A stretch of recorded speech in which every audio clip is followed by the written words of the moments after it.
So this is a video on the Chapter 1 quiz for the 8th grade algebra section, which is on solving equations, double-sided equations where the variables on both sides, absolute value equations, and then how to rewrite formulas to isolate a specific variable in the formula itself. So there's basically kind of three types of problems here. The double-sided equations like 1 and 2 here, the absolute value equations like 3 and 4, and then the ones on the back or on the other page, which are rewriting formulas. So there's kind of three different methods. If you can do all three, you're well set. So we'll start with the first here, which is just solving double-sided equations. And really the goal here breaks down to a few steps. The first step is to get your variables on the same side. So I have a negative 2x on the left and I have negative 7x on the right. I don't want that. I want my x to be combined and I want it to be on one side only. I don't want split across the equal sign. So that means I have to move one of these two. I have to either move the negative 2x over there or I have to move the negative 7x over there. Now, my rule of thumb is to try to move the smaller of the two variables. You don't have to. It's just a rule of thumb that I use in case people are wondering which one do I move. It really doesn't matter, but if you want to do something to have a sequence, just say you move the smaller one. So in this case, between negative 2 and negative 7 is smaller, so I'm going to move this one here. Now, when I say move, remember, when you move something in an equation, all that really means is you're going to do the opposite of what it is to both sides. So that means that I basically want to get rid of this negative 7x over here. So how do I get rid of this negative 7x? Well, I add it, because adding gets rid of subtracting, or negative. So adding and negative cancel each other out, or adding and subtracting cancel each other out, which is what I want. Because what I'm then going to do is do the same thing over here, because the golden rule for equations is you have to do the same thing on both sides. You can do anything you want to an equation, but you have to do it on both sides, which is why I draw this line down the middle, is to help separate into left and right, so you know to always do something to both sides of the equation. Again, not something you have to do, but it helps keep your stuff in order. Now, what happens over here is that this goes away, because negative 7x and positive 7x cancel each other out. Over here, I have a normal plain Jane 5x, and then I bring down everything else. This bring down step is important too. Let me put that at 10 there. Because if you don't bring your stuff down every single time, you might be able to get through it, but when you have longer and more messy problems, it can get hard to do because you have a bunch of clutter there. So if you just rewrite your stuff in sequence every single time and write down step by step what you're doing, it helps keep your work nice and neat and helps keep your work organized and keep you on track. Now, my first goal is complete. My x is together on one side of the equation. There's no double x anymore. X is here, and that's all where the x is. There's no x over here still hiding out. So now I want to get x by itself, which means I want to move the 5 and the negative 10.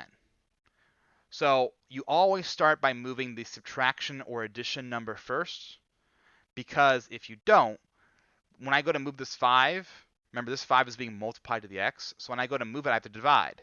So I have to divide this by 5 to get rid of the 5. I have to divide this by 5 because division has to be applied to the entire side.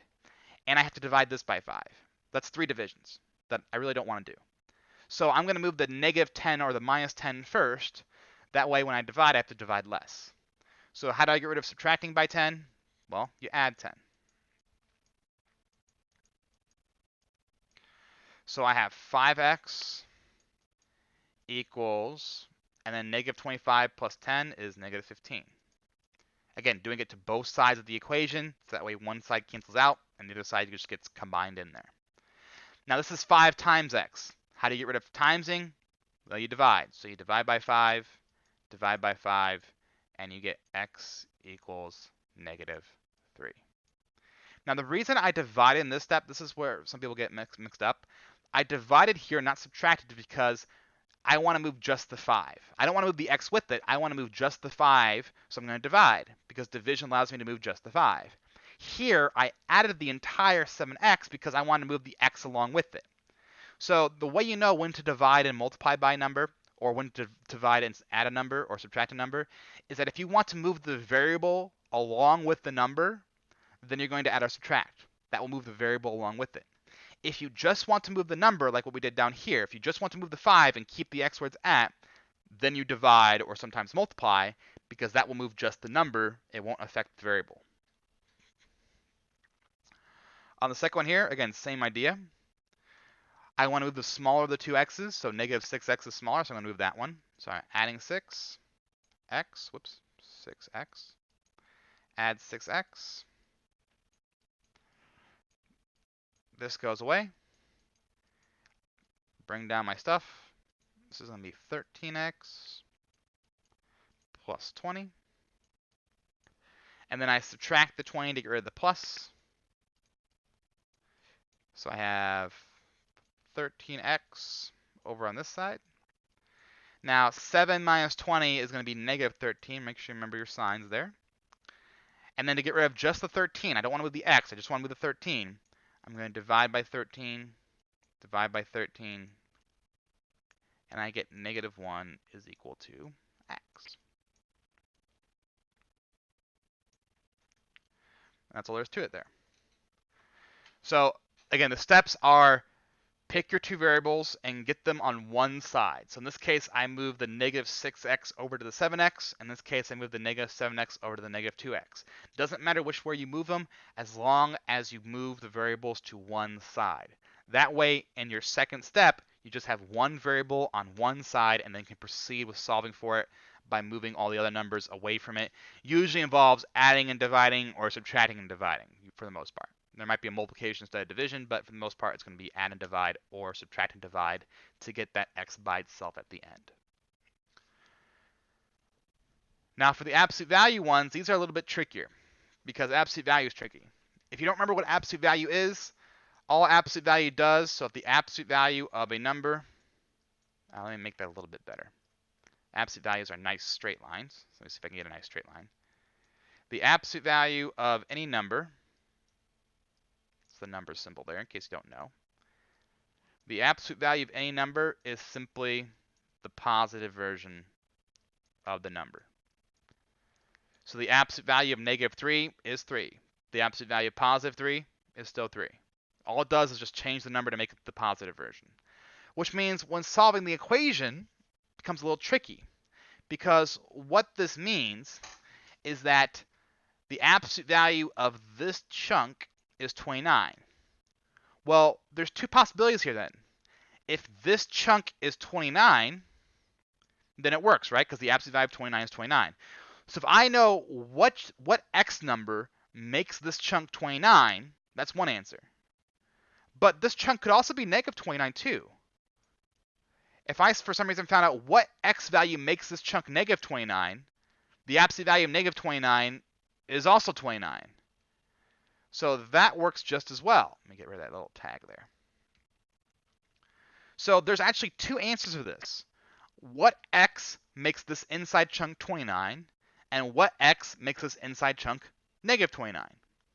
So I'm going to actually solve this twice, and that's what we call the big split here. I'm going to split this into two problems. I want to know when is 2x plus 5, when is this 29, and when is 2x plus 5, when is this negative 29? Because both of these would work. If this is negative 29, the absolute value is positive 29. If this is 29, the absolute value is still 29. So I need to solve for both of these because I'm going to have two separate answers. So we solve this the same way we solve equations like always. Get the x by itself by doing opposite operations. So subtract to get rid of the plus 5. So you have 2x equals 24. And then divide to get rid of the 2, and you get x equals 12. So that's one answer. Let's just check it to make sure. So if x is 12, it's a little 12 here. 2 times 12 is 24. 24 plus 5 is 29. The absolute value of 29 is 29. So 12 works. That's good. What about this one? Subtract 5. Subtract 5. You get 2x is equal to negative 34. And then we're going to divide by 2. Divide by 2. And we get x is equal to a negative because it's a positive divided by a negative, or vice versa. So if you have one negative in a division problem, your answer is going to be negative. So we have negative 17. Now let's see if this works. So again, imagine this little x here. Imagine that's negative 17. 2 times negative 17 is negative 34. Negative 34 plus 5 is negative 29. The absolute value of negative 29 is also positive 29. So that works as well. So both of these are my answers. I have two answers to this. One positive for the positive 29 and one negative for the negative 29. Now, your answers could both be positive, your answers could both be negative, just a matter of the problem that they give you.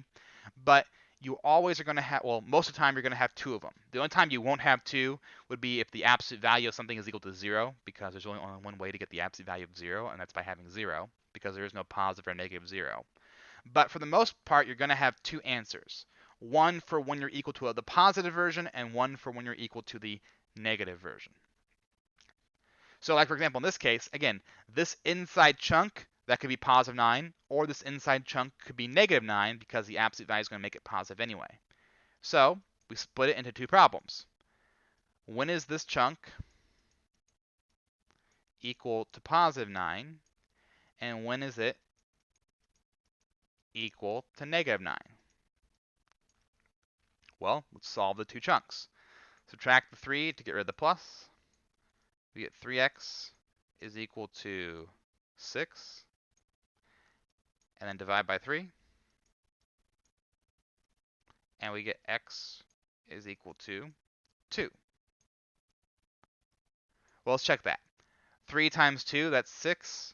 6 plus 3 is 9. The absolute value of 9 is also 9. That's good.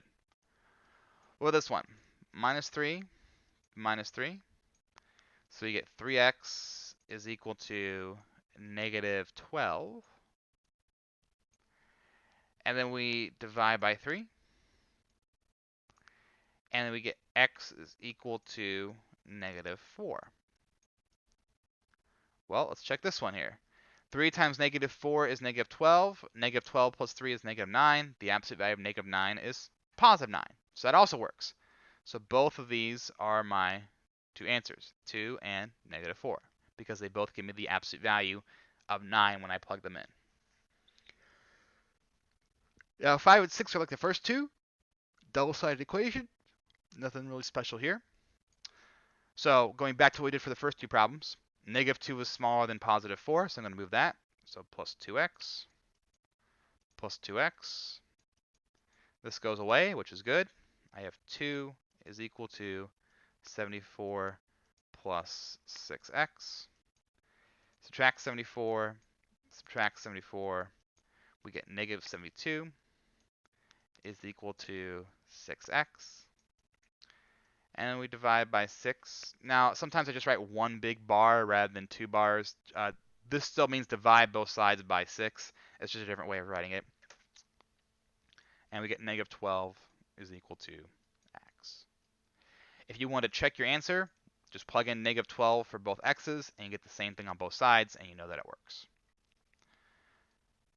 And then the last one on the front page here, again, negative 2 is smaller than positive 4, so I'm going to add it to get rid of the negative.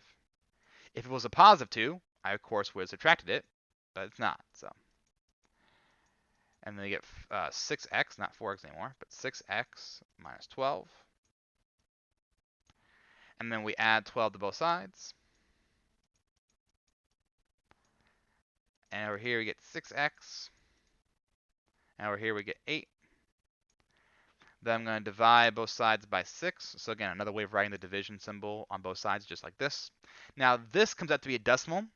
I actually like to leave my answers as fractions, so I leave it as 8, 6, and then reduce it. So 8 over 6. That can be reduced by dividing both the top and the bottom by 2, because both 8 and 6 can be divided by 2. And I get 4 over 3 is equal to x. You can make that into a mixed number if you want to as well, but I like to leave my answers as fractions just because it's easier to read. So those are two types of problems on the front page. The double-sided equations, again, get your x's on the same side and then work it through. And the absolute value equations, where you can make two separate problems because both the positive and negative answer can work and get two separate answers. And the last part, whoops, too far. The last part is solving or rewriting formulas, which is basically saying, I want you to isolate the indicated variable. I want you to get the indicated variable by itself, not unlike solving for x, but it's more along the lines of not getting a single number. You're just rewriting the problem. You're changing the position of the variables so that the variable you want is by itself. So for example, number 11, this is the volume formula for a box. Volume is equal to length times width times height. It says in the directions, solve for h. Again, solve for meaning get h by itself. So I look at h here, and I say, okay, how do I get h by itself? What's with the h I have to move? Well, there's no addition and subtraction, so that's fine. There's a w here. What's the w doing to the h? What is the w doing to the h? Well, it's multiplying. So to get rid of it, I would divide. Divide by w to get rid of times w. And once again, golden rule, whatever you do on one side, you have to do it on the other side. What about this L? Well, this L is also multiplying to the H. So if I'm going to get rid of the W, I might as well get rid of the L along with it because this L is also multiplying to the H. So I'm going to divide by the L as well. And same thing on this side, divide by the L over there. So if you have, especially with multiplication, if you have multiple things multiplying to the same variable and you want to get rid of all of them, you can get rid of all of them in one go with one big long division rather than having to do it in two separate divisions yourself. If you want to do two separate divisions, you can, but it just saves you a step here. So W divided by W, that goes away. L divided by L, that goes away. I'm left with just H. Over here, there's nothing to combine, so I just leave it as V over LW. That'd be all I have to do, is V over LW. So once again, you're not looking to get a single numerical answer. You're not looking to get a single fraction or anything like that. You're simply looking to rearrange the terms so that the target term, in this case the h, the target variable, is by itself and everything else is moved to the other side. So I want to get h by itself, so I'm going to move the other variables over the other side, just like I would if they're numbers. It's just that I can't combine them fully like I would if they were numbers. 12 has a number in it, a 2. It just works the same way though. Again, the goal is to get h by itself. So how do I get rid of the b and the 2? Let's get rid of the 2 first. H divided by 2. How do I get rid of divided by 2? You multiply by 2. On both sides again. So this will cancel out. You get BH. Here, I'm going to write it as 2a, just because it's how the proper way of writing a number in a variable is you write the number first and then the variable. It's just conventional. How do I get rid of the b? Because again, my goal is to get h by itself. Well, it's b times h, right? So I divide by b. I divide by b. And I get 2a divided by b. Because again, I can't reduce anything there, so I just leave it as it is equal to h. And then I'm done, because h is by itself now. So a lot of people get hung up on the fact that they leave this big mess here. That is fine. You will have a big mess over here on this side. That's okay. That's your goal. Your goal is to simply get something is equal to h, or h is equal to something, whatever your target variable is. You want to get that target variable by itself. Everything else is on the other side. You can combine what you can combine, but you're probably going to be left with a lot that you can't combine, so just leave it as it is and then be done with it. So those are the 3 types of problems you'll be seeing on the quiz. Again, double-sided equations, absolute value equations, and this stuff where it's rewriting a formula. A lot of them have very similar themes. Each one has its own little trick to it, though. Hope you enjoyed the video. Have a good day.